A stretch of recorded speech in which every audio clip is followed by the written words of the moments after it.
ஜூலை 31, 2025 இன்னைக்கு காலையில் எல்மி கல்லூரிக்கு செலவுக்காக சென்ட் ஜான்ஸ் பாய்ஸ் ஹாஸ்டலில் கொடுத்த சூப்பரான சுவையான பொங்கல். இங்கே ஹாஸ்டலில் காலை சாப்பாடுலேயே பொங்கல் தான் சூப்பர் சாப்பாடு. பொங்கல் தோசை, அதோடு ஜப்தா விதை ஊற வைத்த காஃபியையும் குடித்து விட்டு கல்லூரி கிளம்பி விட்டோம். இவர்கள் தான் வந்து டாக்டர் தமிழக்கா ராஜராஜேஸ்வரி மேம்னு சொல்லி ஆர்ட்ஸ் காலேஜ் ரொம்ப நல்ல ஸ்டாஃபுங்க. அதுக்கப்புறம் வந்து காலை வேலையை முடித்து விட்டு மத்தியானம் லஞ்சுக்கு போகிறதுக்கு முன்னாடி இன்றைக்கி பப்ஸ் வாங்கி நம்ம சாப்பிட்டு பார்க்கலாமே அப்படின்னு சொல்லி ஒரு ஐடியா வந்துச்சு. அதனால் சாம்பார் ரசம் மோர் தான். ஸோ அதுக்கு சைட் டிஷ்ஷாக ஒரு முட்டை பப்ஸை ஆர்டர் பண்ணி அது தொட்டுக்கையாக வச்சிங்கன்னு சாப்பிட்டு பார்த்தோம். இந்த மாதிரி எனக்கு சாப்பிட்றது எனக்கு ரொம்ப பிடிக்குங்க.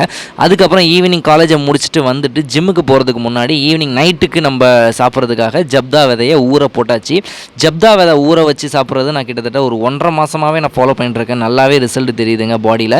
அதுக்கப்புறம் ஈவினிங் ஜிம்முக்கு போயிட்டு இன்றைக்கி லேட்டுக்கான ஒர்க் அவுட்டு, ஷோ பேக் லேட்ஸ் அப்படின்னு சொல்லுவாங்க இல்லையா, பின்பகுதிக்கான ஒர்க் அவுட்டு, அந்த ஒர்க் அவுட்டை போட்டு முடித்து விட்டு இன்றைக்கி ஈவினிங் கொஞ்சம் லைட்டாக சிறிய வேலைகள் எல்லாம் இருந்தது. ஏன்னா புதிய மாதம் தொடங்குகிறதுனால நம்ம கொஞ்சம் வேலை இருக்குது. ஸோ அது அப்படியே அந்த வேலையை உட்காந்து பார்க்கலாம் அப்படின்னு சொல்லிட்டு இதான் எங்கள் ஹாஸ்டலோடைய என்ட்ரன்ஸுங்க, பிரசாந்த்ஜி. அதுக்கப்புறம் வந்து நாளைக்கு வந்து ஆகஸ்ட் 1 அட்டனன்ஸில் புதுசாக நேம் லிஸ்ட் எழுதுறது, அதுக்கப்புறம் லாகில் அட்டனன்ஸை முடிக்கிறது, டெய்லி அட்டனன்ஸ் போடுறது, இந்த மாதிரி சில டாக்குமெண்டேஷன் ஒர்க்லாம் வந்து கிளாஸ் இன்சார்ஜாக இருக்கிறவங்களுக்கு ஒரு மாஸ்டர் அட்டனன்ஸ் மெயின்டைன் பண்ணுறது, இந்த மாதிரி சில வேலைகள்லாம் இருக்குங்க.